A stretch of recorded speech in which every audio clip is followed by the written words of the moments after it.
He had just sold his company for $68 million, believing the hardest part of his life was finally over. But during a luxury family dinner, a terrified waiter leaned close and whispered, "Your daughter just poisoned your wine." What followed wasn't a murder plot. It was a carefully engineered deception that exposed a criminal network far bigger than anyone imagined. If you enjoy suspenseful stories filled with shocking twists and satisfying endings, make sure to subscribe, like, and stay until the very end. You won't see the final twist coming. The night I officially retired should have been the happiest night of my life. Instead, it became the beginning of a mystery that nearly destroyed everything I believed about trust, family, and coincidence. My name is Kaylin Viermont, and after spending more than 3 decades building one of the largest independent logistics companies on the West Coast, I finally signed the papers that changed my life forever. The sale was worth $68 million. Reporters called it a remarkable success story. Investors congratulated me. Former competitors suddenly treated me like an old friend. Everyone assumed I would spend the rest of my life traveling, relaxing, and enjoying the fortune I had earned. They had no idea that money would become the least important part of my future. 3 days after the sale closed, my daughter, Leora, called me with excitement in her voice. She insisted that we celebrate together before I disappeared into retirement. She had chosen what many people considered the finest restaurant in Beverly Hills, a place famous for impossible reservations, celebrity guests, and prices that made ordinary diners uncomfortable before they even looked at the menu. I laughed when she told me where we were going. During the years I was building my company, I rarely had time for expensive dinners. Success had always meant another meeting, another warehouse, another contract, another flight. This dinner felt different. For the first time in decades, there were no negotiations waiting for me the next morning. When I arrived at the restaurant just before sunset, the atmosphere immediately impressed me. Soft music drifted through the dining room while warm lighting reflected from polished wooden walls and crystal glassware. Every table was perfectly arranged. The staff greeted guests with practiced confidence, but I noticed something unusual almost immediately. Several employees looked toward our table longer than necessary before quickly turning away. It was subtle enough that most people would never notice it. Years of negotiating multimillion-dollar contracts had trained me to observe details others ignored. Nervous expressions often revealed information long before words did. Leora arrived a few minutes later with her husband, Noel. She hugged me tightly, smiling with genuine happiness. Seeing her laugh reminded me why I had worked so hard all those years. She had grown into a thoughtful, independent woman who never asked me for money despite knowing I could easily provide it. Noel shook my hand with his usual calm confidence. He had always treated me with respect instead of trying to impress me. We ordered drinks, joked about my retirement, and talked about ordinary things that had nothing to do with business. For nearly an hour, the evening unfolded exactly as I had imagined. Still, that strange feeling refused to disappear. Each time another waiter approached our table, I caught someone else watching from across the room. A manager spoke quietly into a small radio before glancing in my direction. One server accidentally dropped a spoon after looking directly at me. None of these moments meant anything by themselves, yet together they created an uncomfortable pattern. I considered asking Leora whether she knew anyone working there, but I decided against it. I did not want to ruin what was supposed to be a celebration with unnecessary suspicion. Our main courses arrived just as my phone vibrated inside my jacket. Normally I ignored business calls during family dinners, but the caller ID displayed the number of an international attorney who had helped finalize the company sale. Thinking it might involve a document requiring my immediate approval, I excused myself and stepped outside onto the quiet terrace overlooking the city lights. The conversation lasted less than 5 minutes. It turned out to be nothing urgent at all, only a final confirmation regarding paperwork that could easily wait until morning. I ended the call feeling slightly annoyed that I had interrupted dinner for something so insignificant. As I turned toward the entrance, a young waiter hurried through the side door and nearly collided with me. He looked no older than 22. His uniform was perfectly clean, but his breathing was uneven, and his hands trembled as though he had been running. He glanced over both shoulders before stepping closer. His eyes were filled with genuine fear rather than nervousness about speaking to a wealthy customer. "Mr. Viermont," he whispered, struggling to keep his voice steady, Please don't react. Just listen. I stared at him without answering. He swallowed hard before leaning even closer. Sir, your daughter just poisoned your wine. For a moment the entire world seemed to stop moving. The sounds of traffic faded into silence.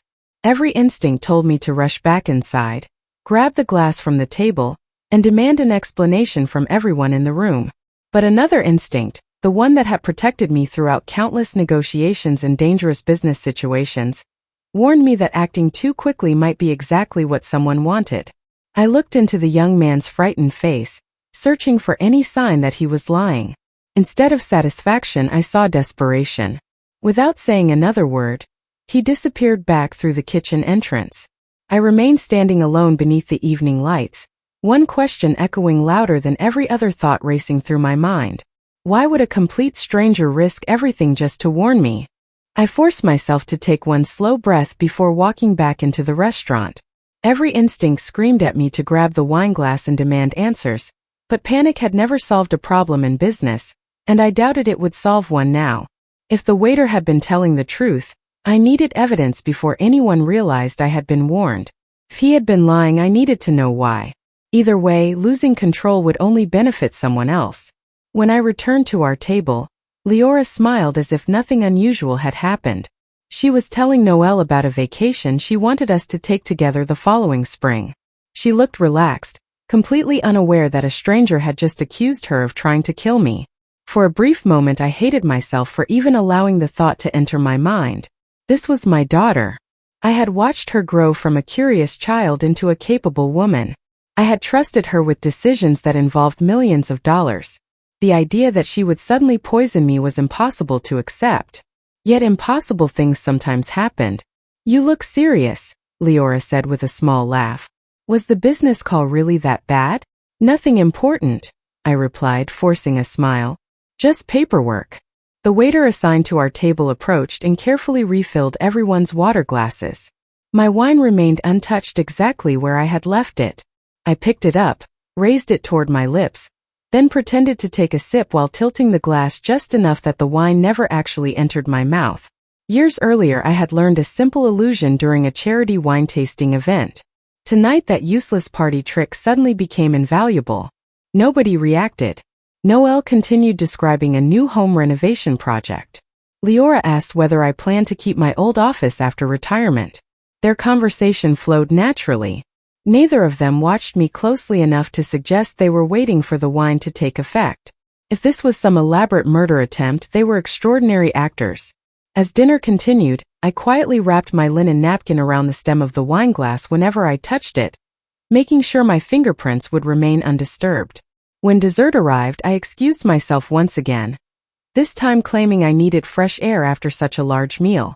Carrying my jacket over one arm, I carefully slipped the nearly full wineglass inside a protective compartment that had once been designed to hold confidential documents during international flights. The restaurant staff never noticed. We finished dinner just after 10 o'clock. Leora hugged me goodbye in the parking area and thanked me for making time to celebrate with her. Noelle shook my hand and reminded me to call if I ever became bored during retirement. Their warmth felt genuine. As I watched their car disappear into traffic, I found myself hoping the frightened waiter had invented the entire story. Instead of driving home, I headed across the city to a private laboratory owned by an old acquaintance named Edwin Mercer.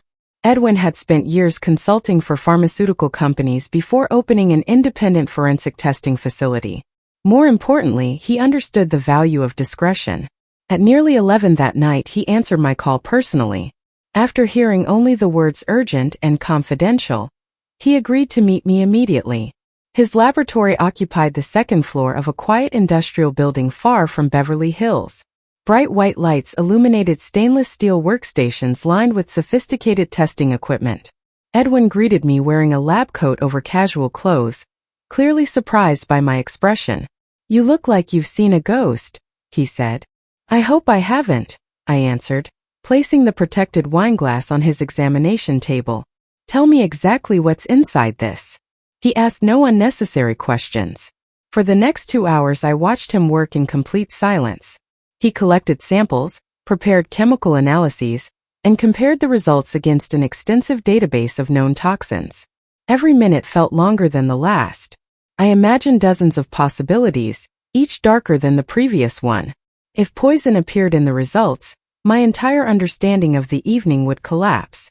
Finally, Edwin removed his protective glasses and looked directly at me. "Kaylin," he said quietly, "there's no poison." I frowned. "What do you mean, no poison?" "I mean exactly that. No cyanide. No heavy metals. No prescription compounds. No biological toxins. Nothing remotely consistent with an attempt to poison someone." I stared at the report as if reading it again might somehow change the conclusion. So the waiter lied. Edwin shrugged.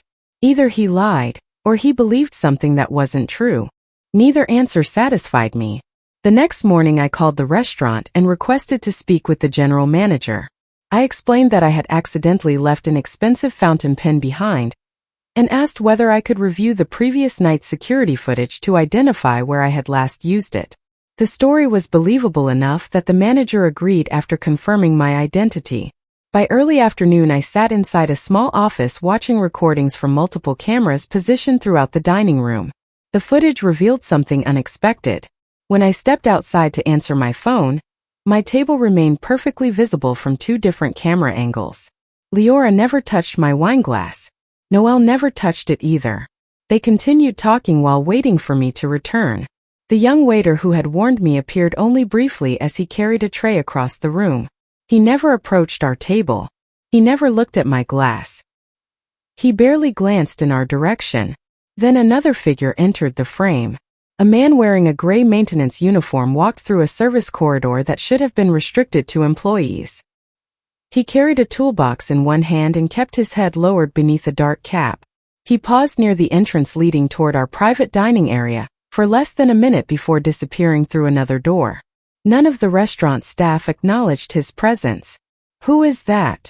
I asked the manager. He leaned closer to the monitor before slowly shaking his head. "I've never seen him before." The manager immediately called his operations supervisor. 10 minutes later they confirmed something even stranger. No maintenance work had been scheduled that evening. I barely slept that night. Every time I closed my eyes, I replayed the young waiter's warning. His voice had sounded terrified, not rehearsed. If he had been acting, he deserved an award. If he had been sincere, then someone had manipulated him into believing a lie. Either possibility meant the same thing. Someone had deliberately placed me on a false trail. The question was no longer whether I had been poisoned. The question was why anyone wanted me to believe my own daughter had tried to kill me. The following morning I drove to the headquarters that had once belonged to my company. Although the ownership had officially changed after the sale, the new management had allowed me temporary access while I cleared my personal office. Walking through the lobby felt strangely unfamiliar. Employees who used to greet me every morning now nodded politely, as if I were simply another visitor. The company I had built no longer belonged to me, and for the first time in 34 years, I realized how quickly success could become history. My office remained exactly as I had left it before signing the final documents. Family photographs still lined one shelf. Awards from industry organizations stood inside a glass cabinet. The large map showing our freight routes across North America still covered the eastern wall. I sat quietly behind the desk, trying to remember every confidential project I had ever handled. If someone had gone to such extraordinary lengths to distract me, they must have wanted access to something more valuable than money. I unlocked the old floor safe hidden behind a painting. Inside were several binders containing legal agreements, handwritten notebooks from the early years of the company, and a stack of encrypted backup drives. Everything appeared untouched. I carefully inventoried each item before placing it back into the safe. Nothing seemed to be missing. Just before leaving, my former executive assistant, Helena Cross, knocked gently on the open door. "I heard you were here," she said with a warm smile. "Retirement doesn't suit you yet." I laughed softly. "Apparently not." She placed a cardboard archive box on my desk. I found these while cleaning the records room. They were marked as personal files. I thanked her and opened the box after she left. Inside were old meeting notes, travel itineraries, obsolete security badges, and dozens of documents I had not seen in years. Most were worthless. One folder, however, immediately caught my attention. The label simply read, Special Route Audit. The memory returned almost instantly. Nearly 8 years earlier, one of our routing systems had experienced a temporary software malfunction after receiving corrupted shipping data from an overseas partner. For several hours, the system accidentally copied route information from multiple international cargo networks that had no connection to my business. Our engineers fixed the problem the same day, assuming the duplicated data had been erased. Apparently it had not. Inside the folder was my own handwritten note reminding me that an encrypted archive had been created before the corrupted data was removed. At the time, my legal advisors recommended preserving the files in case another company later accused us of causing the system failure. Since no lawsuit ever appeared, I had completely forgotten the archive even existed. My pulse quickened. Those files contain far more than shipping schedules. They identify ports, private warehouses, transportation contractors, customs brokers, and financial transaction references connected to cargo movements around the world. Most of the information appeared ordinary, but some shipments bypassed normal inspection procedures through routes that made no commercial sense. I remembered asking questions years earlier, only to be advised that the matter fell outside our responsibility. Suddenly, everything felt different. If someone believed I still possessed that archive, distracting me with a fake poisoning accusation would buy them valuable time. I immediately contacted the secure storage company, where the encrypted backup drives had been kept for years. After confirming my identity, the representative paused for several uncomfortable seconds. Mr. Veermont, he said carefully, according to our records, one of your authorized retrieval requests was processed yesterday afternoon. My heart skipped. That's impossible. There is a signed authorization on file. I didn't authorize anything. The representative grew silent. I suggest you come here immediately. Less than an hour later, I arrived at the climate-controlled archive facility outside the city. The manager escorted me into a private conference room and placed several documents on the table. At first glance, the paperwork appeared legitimate. My signature was flawless. My identification number was correct. Even the authorization code matched my records. Only one detail exposed the forgery. The signature had been dated nearly 6 hours before I had actually left the restaurant after the celebration dinner. Someone had prepared the documents before the mysterious warning was ever whispered to me. This had never been a spontaneous plan. It had been carefully organized in advance. Security footage from the archive facility revealed another surprise. The person collecting the storage case wore sunglasses, a dark baseball cap, and a medical mask that concealed most of his face. His height and build made identification almost impossible. However, he briefly removed one glove while signing the visitor log. A distinctive silver ring decorated with a black geometric pattern rested on his right hand. Something about that ring bothered me. I had seen it before. I simply could not remember where. On my drive home, Leora called to ask whether I wanted to have lunch later that week. Her cheerful voice reminded me how easily she could have become the victim of my suspicion if I had reacted emotionally inside the restaurant. I told her I was busy with paperwork and promised we would meet soon. After ending the call, I realized the person behind this operation had almost succeeded in damaging the most important relationship in my life without firing a weapon or stealing a single dollar. That evening, I reviewed every document related to the sale of my company. Hundreds of pages passed before my eyes until one familiar name appeared again and again in the due diligence reports. Draven Kesser. Officially, he had served as an independent forensic consultant hired by the purchasing investment group. The name Draven Kesser refused to leave my mind.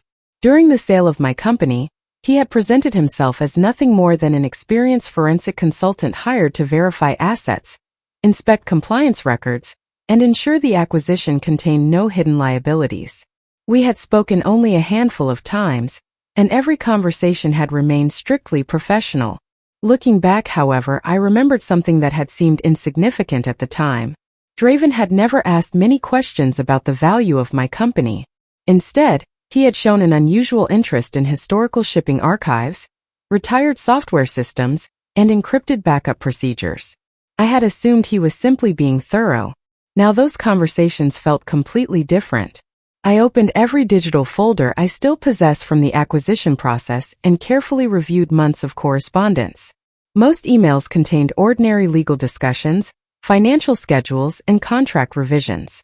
Then I found a message sent nearly 7 months before the sale was finalized. It came from Draven himself. He had requested temporary access to archived logistics databases that had been disconnected from our live network years earlier. My legal department had rejected the request because those servers contained confidential information belonging to former clients. At the time, Draven accepted the decision without argument. Or at least that was what everyone believed. The more I investigated, the more obvious it became that someone had continued searching for those archives long after the request had been denied. I needed someone with skills beyond my own. Late that afternoon I contacted Maren Salvik, a former federal cyber investigator I had met during an international cargo theft case, more than a decade earlier. She had built a reputation for tracing digital crimes that cross multiple countries and multiple jurisdictions. More importantly, she possessed something I lacked: complete emotional distance from my situation. When I explained everything over the phone, she remained silent for several seconds. Finally, she asked one simple question. "Do you trust your own instincts?" "I usually do." "Then stop doubting them. I'll be there tomorrow morning." True to her word, Maren arrived shortly after sunrise carrying nothing more than a laptop, a notebook, and an expression that revealed very little. She listened carefully while I explained every detail from the restaurant, the laboratory results, the missing archive, the forged authorization documents, and Draven's involvement during the acquisition. She interrupted only to clarify dates and timelines. When I finished, she leaned back in her chair. "Someone invested a great deal of money creating distractions," she said. "Professionals don't do that unless the real objective is much larger than the distraction itself." She immediately began examining the metadata hidden inside old emails and archived documents. Within hours, she uncovered something my own IT department had completely missed years earlier. Several confidential files had been opened remotely during the due diligence period, through temporary administrator credentials that were supposed to expire after 24 hours. The credentials had remained active for nearly 3 weeks. Someone had quietly extended their access without authorization. Maren traced the digital activity through a series of encrypted relay servers that eventually ended at a private consulting firm, registered in another state. The firm's managing director was listed under a different corporate name. Its beneficial owner was Draven Kesser. "So he wasn't just reviewing documents," I said quietly. "No," Maren replied. "He was hunting for something." That evening she discovered another critical piece of evidence. Financial records connected one of Draven's shell companies to a security contractor that specialized in identity fraud, forged documentation, and physical surveillance. Payments had been made only days before my retirement dinner. The timing was impossible to ignore. Whoever organized the fake authorization at the storage facility had almost certainly been hired through that contractor. Still, one question remained unanswered. Why had they failed? If they truly believed the encrypted archive had been stored inside the retrieved case, why continue following me afterward? Maren searched through every inventory report from my former office. Suddenly she stopped typing. "Kaylin," she said, turning the laptop toward me. "What is this?" The screen displayed an old asset register from nearly 8 years earlier. One line immediately caught my attention. Emergency encryption key, portable storage device. Location: executive personal possession. I frowned. I don't remember carrying anything like that. Think carefully. I closed my eyes. Years of memories rushed through my mind. Business trips, board meetings, international conferences, retirement parties. Then a forgotten image surfaced. During the company's 25th anniversary celebration, Helena Cross had presented me with a handcrafted fountain pen engraved with my initials. She jokingly called it the safest place in the world to hide important information, because I never attended a meeting without it. My eyes opened. The pen. Maren looked confused. "What pen?" "My executive assistant gave me a fountain pen years ago. She said it contained a hidden compartment." Without another word, I hurried upstairs to the study in my home. Inside a wooden display case rested dozens of gifts collected throughout my career. The fountain pen lay exactly where I had left it after retiring. At first glance it appeared completely ordinary. Black lacquer. Silver trim. My initials engraved near the cap. I slowly unscrewed the lower barrel. Instead of an ink reservoir, a tiny waterproof storage capsule slid into my hand. For several seconds neither of us spoke. Maren carefully inserted the capsule into a specialized reader connected to her laptop. The encrypted directory immediately appeared. Hundreds of archived files filled the screen. Shipping manifests, internal routing maps, financial references, port inspection records. Everything I had almost forgotten still existed. Then Maren noticed something even more alarming. "This archive wasn't copied by accident," she whispered. "What do you mean?" She opened the creation logs. The files had been manually compiled over several weeks by an unknown administrator before being encrypted. Someone inside my own company had intentionally preserved the information. I stared silently at the screen. The moment we confirmed the encrypted archive was real, everything changed. Until then, I had been reacting to someone else's moves. From that point forward, I intended to control the game. Draven Kesser had spent months manipulating events from the shadows, convincing strangers to lie, forging legal documents, infiltrating secure facilities, and steering my attention away from what truly mattered. He believed he was still one step ahead. I decided to make sure he kept believing it. Maren immediately disconnected the storage capsule from her laptop and transferred a complete forensic copy onto an isolated system that could not be accessed remotely. Every file was duplicated, digitally signed, and preserved according to federal evidence standards. If anyone destroyed the original device, the information would still survive.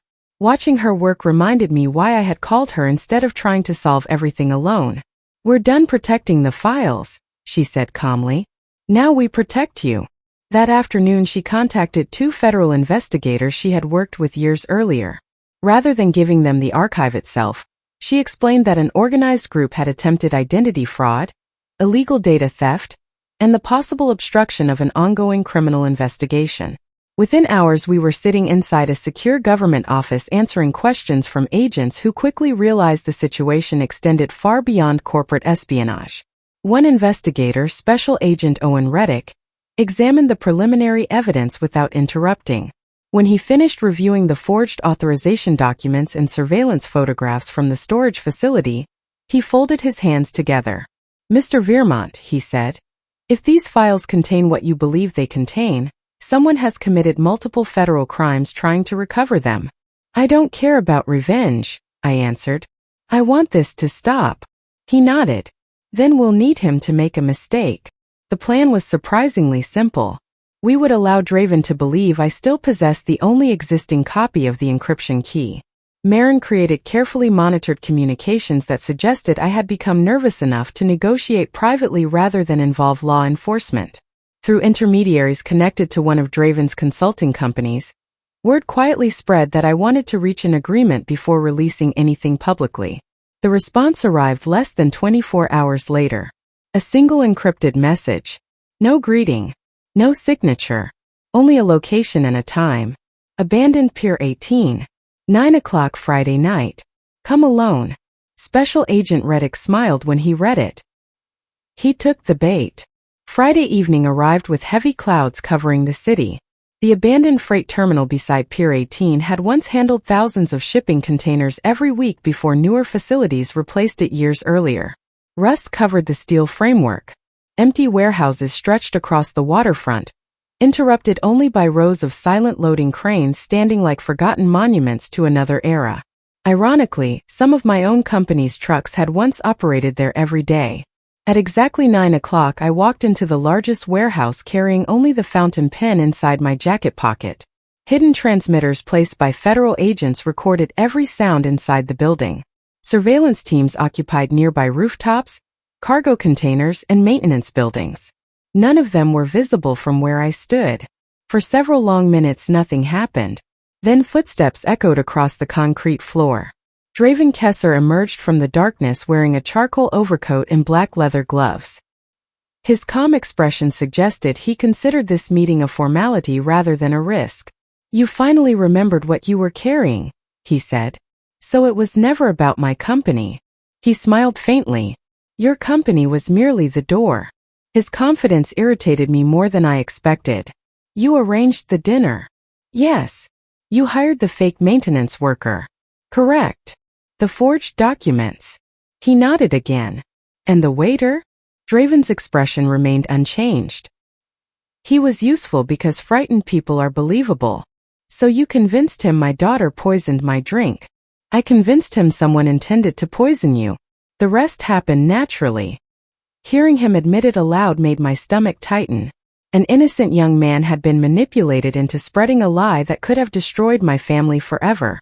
You underestimated one thing, I said quietly. Did I? My daughter. For the first time his smile disappeared. You expected me to accuse her. You expected my family to collapse before you ever touched the archive. Draven shrugged. Emotion creates distraction. Distraction creates opportunity. He extended one hand. The pen. Instead of moving, I looked directly into his eyes. Why go this far? His answer came without hesitation. Because information is worth more than money. He took another step toward me. The archive identifies people who cannot afford exposure. Governments change. Executives retire. Companies disappear. But information survives. You were never planning to let me walk away. No. The single word echoed through the empty warehouse. Draven suddenly lunged forward, grabbing my jacket with one hand while reaching for the fountain pen with the other. Before he could pull it free, powerful lights exploded across the warehouse from every direction. Federal agents. Don't move. Voices thundered through the darkness. Metal doors slammed open. Armed officers flooded the building from multiple entrances at once. Draven instantly released me and sprinted toward a side exit, but he had nowhere to go. Every escape route had already been blocked. He reached the loading platform before realizing armed agents were waiting there as well. For the first time since I had met him, genuine panic crossed his face. Within seconds he was forced to the ground, handcuffed and surrounded. As officers secured the scene, Special Agent Reddick walked over holding a small evidence bag. Inside were 2 encrypted phones recovered from Draven's coat, along with several forged identification cards issued under different names. You were right, Reddick said. He came prepared to disappear. I looked across the warehouse at the man who had spent months trying to manipulate every decision I made. In the end, the only person he failed to deceive was himself. 6 months passed before the investigation finally became public. During that time I learned something I had never fully understood while running my company. Building a successful business required patience, discipline, and persistence. Building a criminal case required even more. Every file recovered from Draven Kesser's encrypted phones had to be verified. Every financial transaction had to be traced through multiple countries. Every witness had to be interviewed separately. The process moved slowly, but unlike the deception that had started everything, the truth did not need to rush. Special Agent Owen Reddick contacted me regularly with carefully limited updates. The investigation expanded far beyond Draven himself. His consulting firm had served as a front for a sophisticated network specializing in corporate intelligence theft, forged legal documentation, identity fraud, and the illegal recovery of confidential information. What initially appeared to be one man's operation quickly grew into a multinational conspiracy involving corrupt executives, private contractors, and financial intermediaries spread across several jurisdictions. The encrypted archive hidden inside my fountain pen became one of the most valuable pieces of evidence in the entire investigation. It contained years of shipping records that quietly connected companies claiming no relationship with one another. Individually, the records looked ordinary. Together, they exposed an organized pattern of illegal cargo transfers, shell corporations, fraudulent customs declarations, and hidden financial agreements worth hundreds of millions of dollars. Several executives who had publicly celebrated the acquisition of my company suddenly disappeared from corporate leadership. Others resigned without explanation. Search warrants followed. Financial assets were frozen. International authorities began coordinating investigations that reached ports, warehouses, and private transportation firms across 3 continents. Watching the news each morning felt surreal. My retirement, which journalists had once described as one of the largest private business exits of the year, was now mentioned only as the event that accidentally uncovered an international criminal network. The headlines no longer focused on the $68 million. They focused on evidence that criminals had spent months trying to steal. One afternoon I received an unexpected phone call from Agent Reddick. "We found the waiter," he said. For a moment I closed my eyes. The frightened young man who had whispered those unforgettable words had haunted my thoughts since that night. Is he all right? He's cooperating. A few days later, under carefully supervised conditions, I met him inside a secure federal office. He looked exhausted, thinner than I remembered, and deeply ashamed. "My name is Evan Mercer," he said quietly. He apologized before I could even sit down. "I'm sorry for everything. I never wanted to hurt your family." I listened without interrupting. Months earlier, Draven's associates had approached him after learning his younger brother urgently needed an expensive heart operation. They promised to pay every medical bill if he delivered one simple warning during my dinner. They never instructed him to accuse my daughter directly. Instead, they convinced him that someone intended to poison me and told him to warn me before it happened. Under extreme pressure and terrified for his brother's life, he misunderstood fragmented instructions and reached the devastating conclusion that Leora was responsible because she had personally organized the celebration. Or at least that was what he believed. When he realized investigators were searching for him, he panicked and disappeared before eventually surrendering through his attorney. "I should have gone to the police," he whispered. "Yes," I answered honestly. "You should have." He lowered his head. "But I'm grateful you finally told the truth." His testimony became another important piece of the government's case. Later that evening I visited Leora at her home. We sat together on the back patio as the sun slowly disappeared beyond the trees. For weeks after my arrest of Draven, she had struggled with guilt despite having done absolutely nothing wrong. "I'm sorry you were dragged into this," I told her. She looked at me with tears forming in her eyes. "I kept wondering if you believed it. I wanted evidence before I believed anything." She smiled sadly. "You always told me that assumptions destroy good decisions." I finally had to follow my own advice. For the first time since that terrible dinner, we laughed together without forcing it. Months later, the trial concluded. Draven Kesser was convicted on multiple federal charges, including conspiracy, wire fraud, identity theft, obstruction of justice, and attempted theft of protected evidence. Several of his associates accepted plea agreements in exchange for testimony that exposed even higher-ranking participants in the organization. The consulting empire he had carefully built collapsed almost overnight. Properties were seized. Bank accounts were frozen. His professional reputation disappeared forever. The greatest irony was impossible to ignore. Draven had spent months risking everything to obtain information he believed would make him untouchable. Instead, that same information ensured he would spend decades behind prison walls. As for me, retirement finally became what I had originally imagined, though not in the way I expected. I sold the enormous house that had once symbolized success and moved closer to my daughter's family. I no longer measured my life by contracts signed, warehouses opened, or revenue earned. Those achievements had mattered, but they were no longer the foundation of who I was. Sometimes people ask whether I regret selling my company. My answer is always the same. No.